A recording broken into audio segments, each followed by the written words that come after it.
Salve, salve galera, conectada na Rádio Web Eco Vibes. Eu tô aqui hoje batendo um papo com Fernando Rino. Salve, Fernando! Beleza, meu bom? Tudo certo? Eu aqui finalmente consegui conversar com esse meu amigo. Esse cara aqui que é uma figura, vamos dizer assim, uma lenda viva aqui de São Vicente, pelo fato de que, teatralmente falando, esse cara aqui, ele é um dos precursores da encenação da Vila de São Vicente, que é um teatro feito na areia, um teatro aberto, que já tá mais pra quantos anos isso aí, Rino? 25 anos pra mais? 30? Mais, é. Conta um pouquinho pra gente como começou essa história. Antes disso tudo, fala pra gente aqui da sua trajetória como teatro, né? Como artista, como persona, que eu sei que você não é daqui. Fala pra gente de onde você veio, meu filho. Eu vim de Angola, né, cara? Olha eu sou angolano. Olha isso. Maravilhoso. E aí a gente veio de Angola, eu tinha menos de 2 anos, fomos morar no Iguaçu, e do Iguaçu mudamos pro centro e estudamos no Raquel na época. E no Raquel a Meire Santana, minha mestra, queria montar um grupo de teatro, e montou um grupinho de teatro, e aí me chamaram para fazer parte do grupo. Bacana. E de cara foi não quero, imagina. Antes disso, nada de teatro. Nada. Brincava, não, assistia, dançava. Quando mais novo a gente dirigia umas danças portuguesas. Então já vem com uma base bem forte. Mas muito empírico, muito... Sim. Nada programado ou pensando em... Futuramente. Nada. Sim, Era uma grande brincadeira. Quantos anos você tinha mais ou menos esse contato lá no Zina, no Raquel? No Raquel tinha 14. Raquel de Castro Bicudo, é isso? Não, Raquel de Castro Ferreira. Ferreira. Aí no Duque de Caxias, aos 5, 6 anos, tinha as festas das nações e tal, e a minha classe ficava sempre com as danças portuguesas. E como eu era muito fã do Roberto Leal, por conta da minha família e tal, sabia todas as coreografias, sem menor pretensão nenhuma de ser artista, de nada. Sim. As minhas pretensões eram outras, enfim. Eu lembro que tinha apresentações, a minha classe apresentava com danças portuguesas, e eu lembro que eu ajudava a professora a montar as coreografias. É o que eu lembro desse momento. E aí no Raquel, a Claudinha, eu sempre conto essa história, porque que eu comecei a fazer teatro, né? E a Claudinha, eu estava sentado ali como se fosse hoje, Rogério. Eu tinha acabado as aulas, a gente tinha sido liberado mais cedo, e eu não ia para casa, ficava ali, né, bagunçando, conversando e tal, paquerando a mulherada, E aí a Claudinha, a gente estava sentado, eu e os amigos conversando no hidrante, de volta do hidrante, a Claudinha veio correndo, que nem uma louca, farol. Era o meu apelido na época. Uhum. Quer fazer teatro? Eu de cara falei, não, imagina, mas eu pensei bem, não respondi, né? Foi só na minha cabeça. Pô, peraí, eu vou aparecer, né, cara? Isso é legal. Aí sim, tocou no negócio. Eu vou aparecer, todo mundo vai saber quem eu sou, isso vai ser bacana. Tá bom, eu quero. E fui meio sem compromisso. Então, aí a Meire Santana, ela fez uma oficina na época, uma oficina com os atores. E aí pediu alguns exercícios, a gente foi fazendo, e eu fui gostando, fui curtindo. E a gente montou a Menina e o Vento. E aí de cara eu já peguei o vento, eu fui pegando gosto pelo negócio e tal. Fui pro Martim Afonso, fiz um grupo de teatro lá chamado Flores da Crítica. Que lá tem um teatro até hoje, sim, mal utilizado, infelizmente mal utilizado, mas era muito legal. Esse teatro foi muito usado. Né? A gente apresentou lá muitas vezes. Festival estudantil pra caramba. A gente fez muita coisa no Martim Afonso lá. Sim. E aí foi pegando jeito, foi pegando forma, uma coisa foi ligando a outra, e aí aquilo que era uma brincadeira já começou a se tornar algo muito mais sério, aí você já queria, sabe, formatar e criar e crescer e tal. E aí, enfim, tem no Kabuki na época, e fiz vários outros grupos de Santos, trabalhei com o Euclides Nayala de São Paulo, enfim. E aí foi indo, e mantinha o grupo em São Vicente, que era o Flores da Crítica. E aí, pela minha ausência, porque eu fazia parte de vários grupos de teatro, eu não podia estar também, né, no Flores, mas a gente ensaiou por tantos lugares inóspitos, que eu arrumei na época o Tumiaru para fazer uma troca, uma permuta, e era muito legal. Imagina, a gente tinha um... Tinha um teatrão lá também, não tinha? Não era um teatro, não era um teatro. Eu tinha uma sala de judô, de karatê, para poder ensaiar. Imagina, com tudo que eu queria. Banheiro, tatame, ar-condicionado, som, ventilador, olha que lindo. Eu já tinha ensaiado em tantos lugares malucos que vocês nem imaginam. E só que em troca eu tinha que dar aula. Então foi quando eu comecei a dar aula.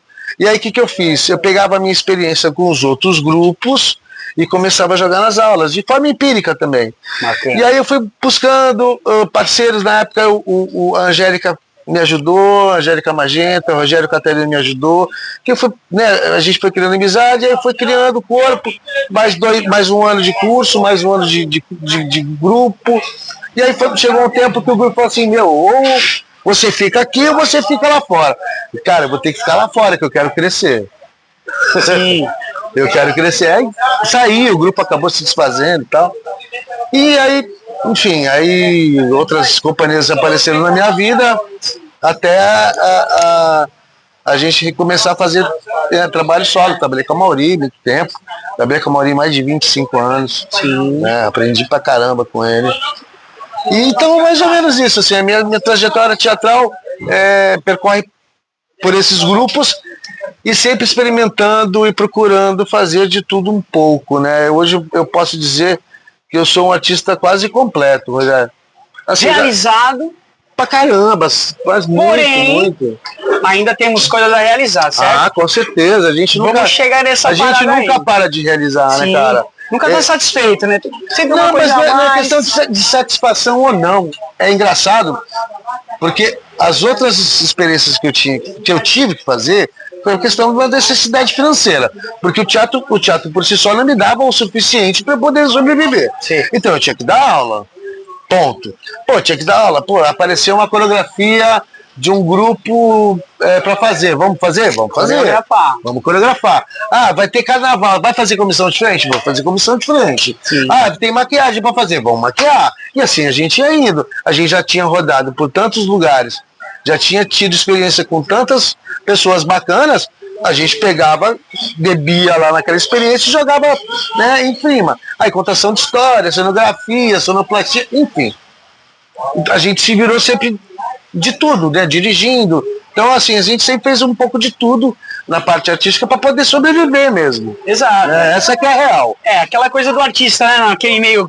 Ficar na corda bamba se equilibrando sempre de alguma forma para tentar, pra né? Você seguir, E quando eu digo assim, satisfeito ou não, é que eu digo assim, a gente chega uma hora que a gente fecha uma fase, vamos dizer assim, e muda de nível.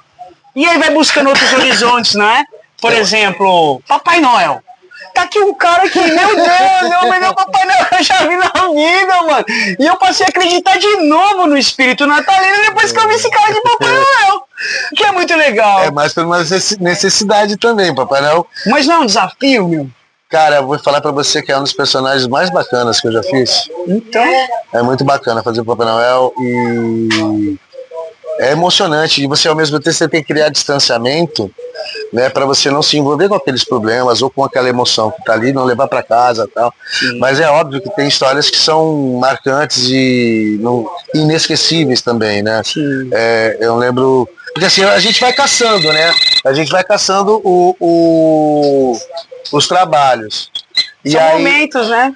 E aí o Brisamar tava começando, eu falei, eu quero fazer Papai Noel aqui, eu vou fazer Papai Noel aqui. E aí conhece um, conhece outro e tal, e vai indo, e a gente consegue entrar no Brisamar, fazer o primeiro Papai Noel vultuoso, né?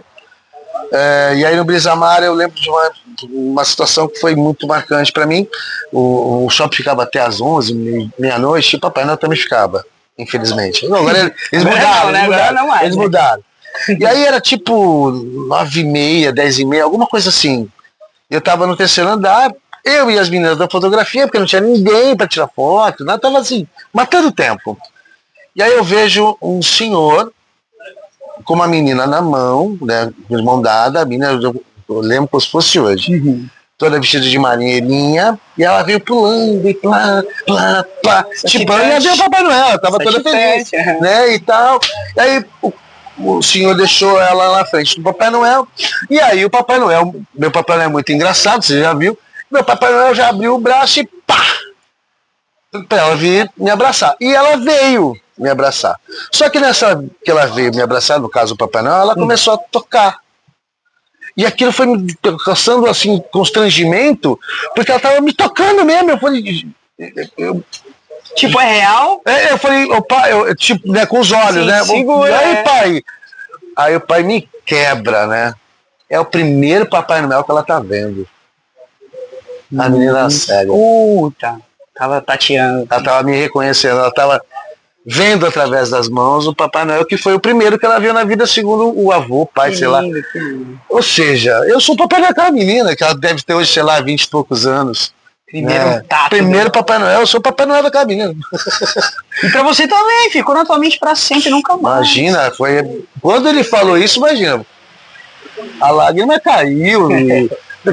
Quase caiu hoje, gente. Eu sempre, tem que se segurar, né? História, eu me emociono, porque foi, pô, sensacional. Foi não, e na hora você tem que dar continuidade na situação. Foi difícil, cara. Passar uma naturalidade. Foi difícil, foi bem difícil, foi bem difícil. Eu lembro que foi bem difícil. E eu comecei a chorar, mas assim, como ela não estava vendo eu chorando, eu fui liberando. E aí, evidentemente, com a voz embargada ali, eu estava interagindo com ela e, cara, o choro foi indo. E aí, depois que ela foi embora, eu falei, não, acabou, Papai Noel, eu vou embora. Não estava no horário ainda, eu falei, não, pra mim já deu. A cota de emoção não, já deu. E faltava, aí, sei lá, uma meia hora, eu falei, não, chega, pra mim tá... Todo ano tem uma história surpreendente, eu imagino que todo ano, cara, todo ano tem... Que é algo que te motiva no ano que vem, tô aqui de novo, né, não? Cara, eu não sei se são as histórias que me motivam, se é o espírito natalino, se são as pessoas... Eu não sei, eu gosto do personagem, né? Uhum. Tem outra história muito bacana, cara, que é também de arrepiar.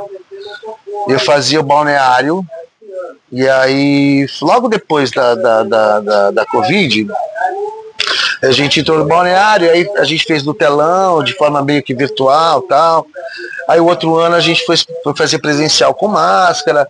E aí, num desses anos de presencial com máscara, a fila, né, as pessoas para falar com o Papai Noel. E aí eu vejo uma moça numa cadeira de roda, uma moça mesmo. Tudo bem, uma moça que vai falar com o Papai Noel, vem senhoras, vem mães, enfim. Mas achei aquilo, de certa forma, normal.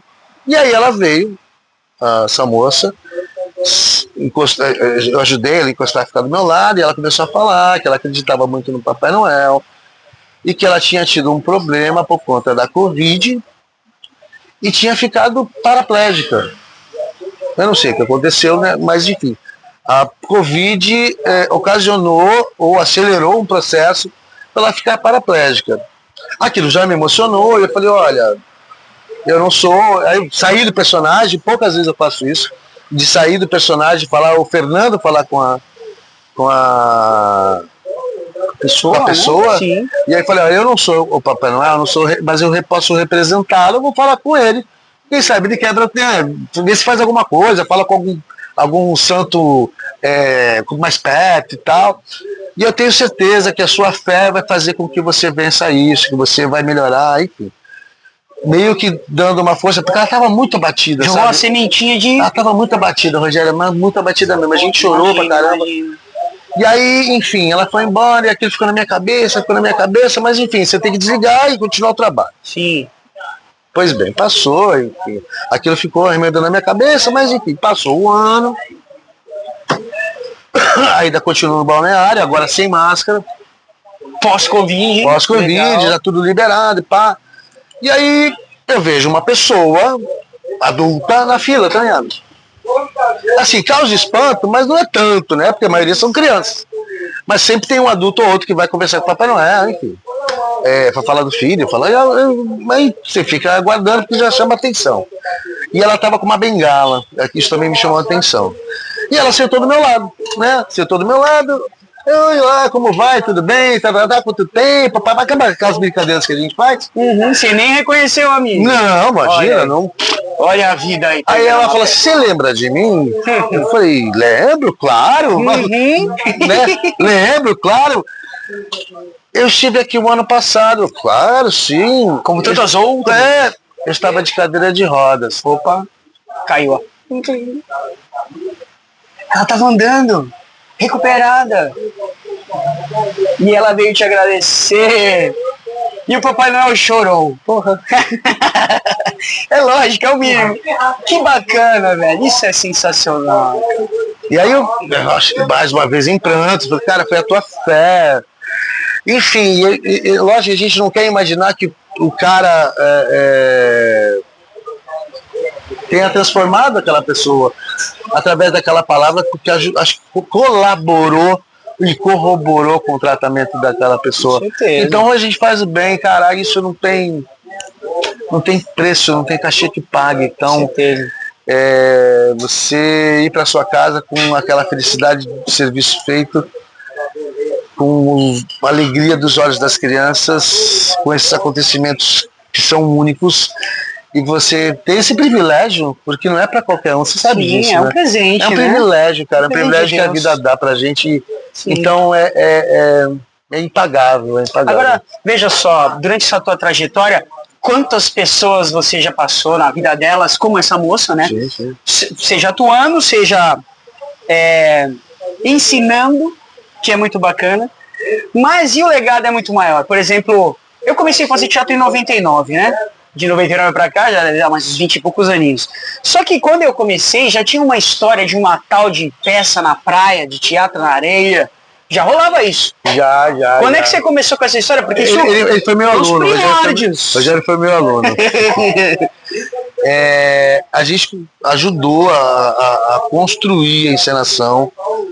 Já eu ajudo a construção da encenação tem mais de 25 anos, acredito. Claro. Eu não estava nos primórdios. Mas os primórdios foi o quê? 92, por aí? Precisamente ou antes? Antes, 88. Teve uns antes, né? 88. Mas oficialmente com a Mauri, que deu aquela transformação gigante para que é hoje. A Mauri sempre também teve presente. Aí, como eu fazia parte do grupo da Mauri, evidente era mais fácil, né, tá ali. A gente acompanhou esse crescimento, a gente contribuiu. Mas rolou uma baita transformação quando isso começou, né?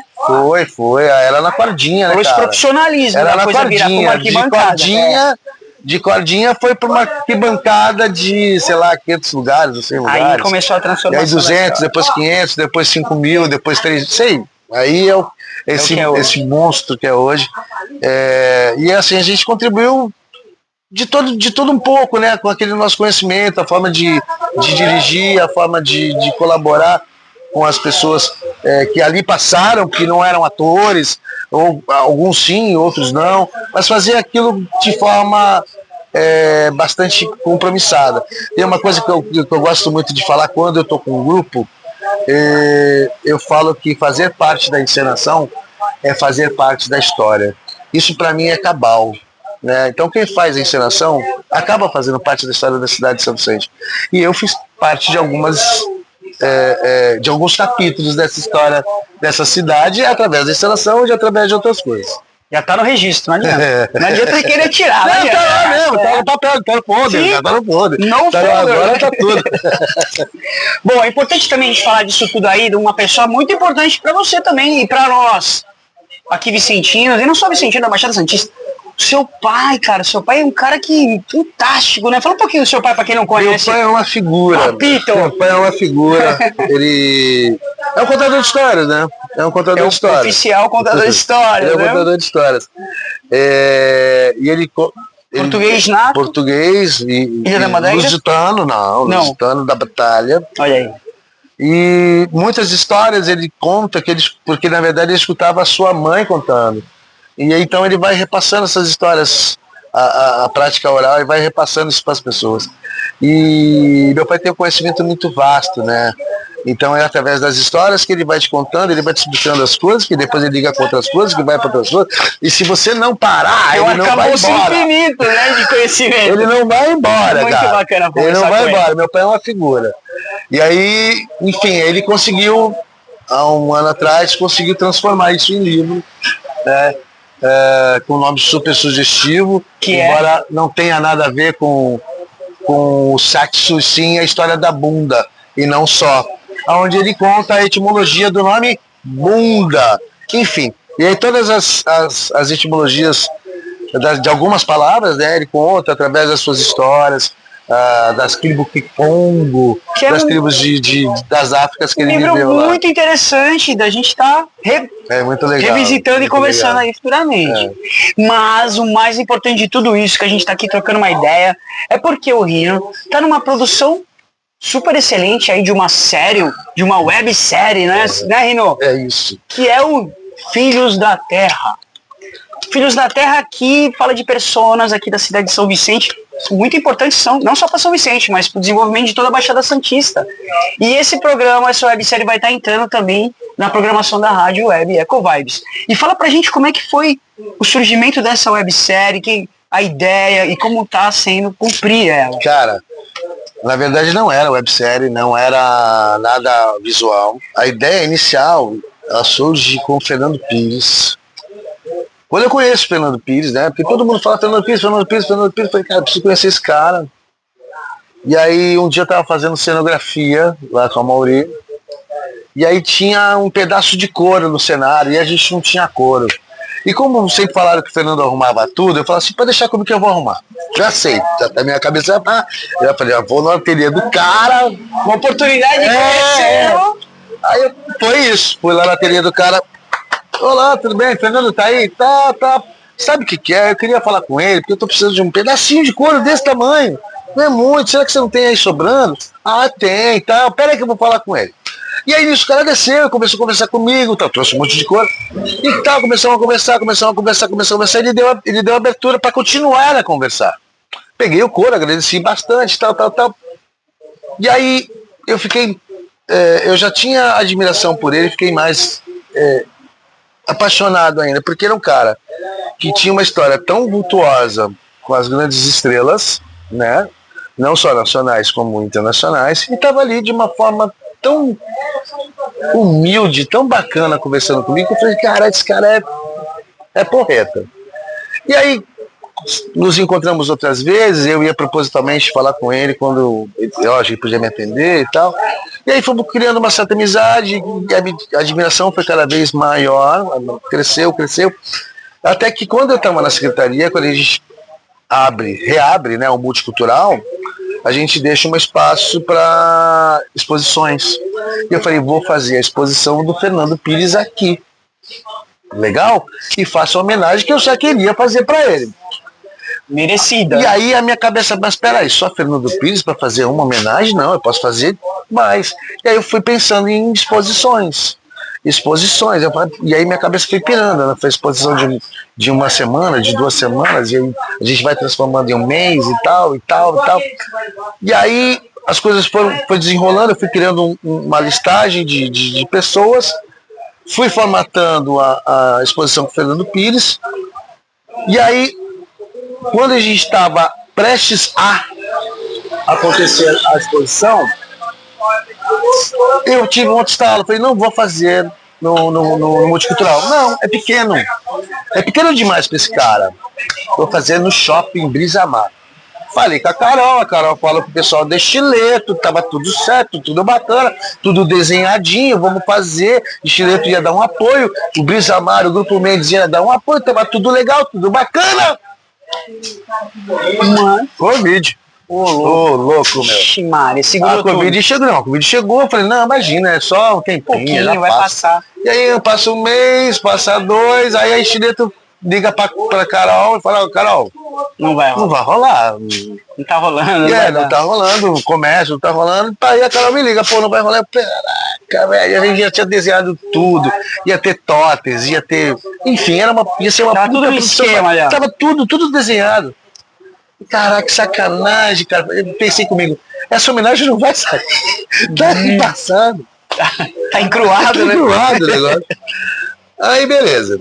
Aí passou, enfim, outros trabalhos, saí da prefeitura, enfim, a vida rolou. Quando veio a lei Paulo Gustavo, eu tinha acabado de sair da prefeitura. Eu falei assim, quer saber, eu não quero fazer, não vou fazer, queria um tempo pra mim. Foi quando eu comecei a vir pra bicicletaria e tal. Eu não vou mexer nisso, eu não quero mexer nisso, não quero. Não queria fazer. Aí o pessoal, pô, faz. Falei, vou fazer alguma coisa que esteja pronta. O que eu tenho pronto? Contar histórias E tinha exposição, né? Tinha exposição, a ideia já dos Filhos da Terra. Eu vou adaptar pro audiovisual e boa, beleza, é isso. Tá bom? Tá, põe essa porra aí. Passou. Aí legal, vamos fazer, fiz as contações de histórias e tal, eu comecei a focar no Filhos da Terra. E cara, assim, me surpreendeu demais, porque tomou um vulto, um tamanho e se tornou um desafio para mim, dentro de uma situação que eu nunca tinha feito, que era entrevistar alguém, né? Parece fácil, mas gente, não é. É embaçadinho, né? É punk. Porque você não sabe o que o cara vai te dar, né? Você cria um roteiro, um pré-roteiro, para você seguir as perguntas e respostas. Mas se o cara fugir, meu irmão, como é que você faz? Aí vem o teatro na história, né? Então, velho. E aí, conversei, na verdade eu nem conversei, eu já sabia a história do Fernando de cabo a rabo, né? Core salteado. Aí falei, Fernando, vamos gravar. Fui, gravei. Aí o cara ficou muito legal, ficou do jeito que eu queria, né? Uma conversa solta, divertida, descompromissada, que não fosse pesada, que as pessoas pudessem assistir. E com a intenção principal que o Filhos da Terra tem, assim, são vários pontos, né, que a gente quer tocar. O primeiro ponto é mostrar para todo mundo de forma geral, que é possível. Você não precisa ter nascido em berço de ouro, você não precisa ter um QI a mais, você precisa querer. Força de vontade, estudar. Vai ter desafio? Vai, lógico. Vai ter problema? Vai. Senão não tem graça, né? Mas, e aí, assim, você pega a maioria das histórias, tanto do Fernando como de todos os que a gente já entrevistou, todos estudaram em escola pública, todos tiveram uma vida simples, que tinham que estudar, que tinham que trabalhar à noite, ou que tinham que estudar à noite, para se tornar o que são hoje. Então, não é o principal, mas um dos pontos que eu quero mostrar para a população de forma geral, que aquilo que você quer é possível fazer. Basta que você queira. Tem que querer. Se não quiser, não adianta. Né? Mas tem que querer de coração. Não é querer da boca para fora, tem que querer de coração. Sim. Então esse é um ponto que eu queria mostrar para a população que fosse assistir. E eu acho que eu consegui, através de como eu conduzo essas histórias, né, para as pessoas entenderem que é possível. Sim. E o segundo ponto é tornar esse cara, esse ilustre, né, esse ator, esse estilista dos pés, por exemplo, o cara que vestiu Madonna, o cara que vestiu Hebe Camargo e tal. Isso é do Fernando. O Mordente, cara, ele tatuou Axl Rose, D2, tanta gente bacana. Enfim, tanta gente bacana que as pessoas chegaram onde estão, que são gente como a gente, não são mais. Né? E outro motivo é criar um acervo cultural sobre essas pessoas. Que se eu não faço isso, sei lá se alguém ia fazer no futuro, mas talvez as pessoas fossem embora e ficassem apenas no esquecimento ou na lembrança de alguns. Isso sempre me incomodou, porque a gente passou por tanta gente bacana nessa cidade, tanta gente legal que a gente teve aqui, que a gente não sabe quem é que foi. Eu acho que o importante dessa história toda, inclusive você sendo um filho da casa, porque assim, a população vicentina é muito sofrida, com situações, né, infelizmente políticas, enfim. É uma galera sofrida mesmo, até autoestima baixa, de repente, não é uma população que é importante ressaltar isso. Pessoas que vieram da gente também, é possível, exatamente o que você está falando. É super possível. Por que não, né? Não? É uma galera super competente aqui, saíram muitas pessoas para o mundo. Puxa, influentes demais. Muitos que a gente nem sabe, cara. Por exemplo, Fernando Rino, Amaury Alves, enfim, de tantos outros, sabe? Uma galera, e tem uma galera muito grande. E aí hoje, cara, o Rogério ele tá tomando um tamanho tão grande, graças a Deus. Já assim. Fecharam uma série, agora tá indo pra outra. A gente já tem duas edições prontas, né? Show. E comecei a montar a terceira edição agora, gravei com o Pepe dos Santos. E tem o Narico, que tá na fila, que é o cara que faz o corte de cabelo dos jogadores de futebol. Tem o Zé Wisnik, que é um artista fantástico, que não tá morando mais aqui, mora em São Paulo, mas o cara é top, top, top. Enfim, gente, tem tanta gente bacana. Eu quero gravar com o seu Lima, que foi dono do cinema Jangada, Rosário, ele tem muita história, ele contribuiu demais com a cultura da cidade. Então são esses nomes que eu acho que é o meu dever, quanto artista, poder homenageá-los em primeiro lugar, né, com aquilo que eles fizeram, e dar ênfase àquilo que eles são. Tinha uma casa aqui, aqui na divisa chamada Zoando. Esse cara também era bom. Forró Zoando. Forró Zoando era do meu pai. Detalhe, né? E quem não sabia que o Forró Zoando foi um sucesso aí, década de 80, 90. Estourou. Bom, Fernando Rino, meu camarada, obrigado pelo nosso papo. Isso tudo é só para anunciar que Filhos da Terra vai estar também passando na nossa web rádio, mas também já tá lá no YouTube, né? É só seguir o canal lá, Filhos da Terra. Filhos da Terra. Vai ter agora, hoje a gente lançou a Cris Lorca, e daqui a 15 dias a gente lança a Tia Valdelice. E aí acaba a primeira edição e logo já tem a segunda. E já tem a terceira engatilhada. Se Deus quiser. E vai que vai. E aí assim, a ideia inclusive é não mais falar só sobre São Vicente. A ideia é para a terceira edição a gente já começar a abrir o leque. Baixada Santista. E aí, vai longe, gente, parceiro. Nossa. Aí, meu seguro. Não vai ter fim. Seguro, Fernandinho, não vai ter fim. Quinta, sexta, sétima temporada, esquece temporada. Vai ser uma coisa. Muita gente. Marcelo Rick. Marcelo Rick tá na segunda edição. Ah, legal. Ele tá na segunda edição. Esse cara. O Rondon vai entrar na terceira. Enfim, isso que são pessoas ligadas a São Vicente, né? Sim. Da terceira que a pretensão é fazer de forma mais aberta, aí, meu Deus, você é loucura. E sabe o que é mais legal? Só para as pessoas, muita gente se vê como filho da terra, isso eu acho muito interessante. Tem orgulho, né? Da sua origem. Tem umas pessoas que mandam, eu quero que você grave comigo, eu quero que você grave com a minha mãe. E isso é legal, porque se sentem pertencentes a essa terra, né? Exatamente. E aí faltou, o que precisava é dar uma chamuscada pro negócio pegar. E eu acho que isso é legal, aquilo que você falou do pessoal carente, as pessoas têm esse pertencimento pela cidade, gostam e sabem que foram importantes, e todos foram importantes mesmo para a cidade, sendo dentro da menor importância que possa aparecer até a maior, né? Nós temos esses moradores da Baixada Santista, são filhos da terra. É isso aí.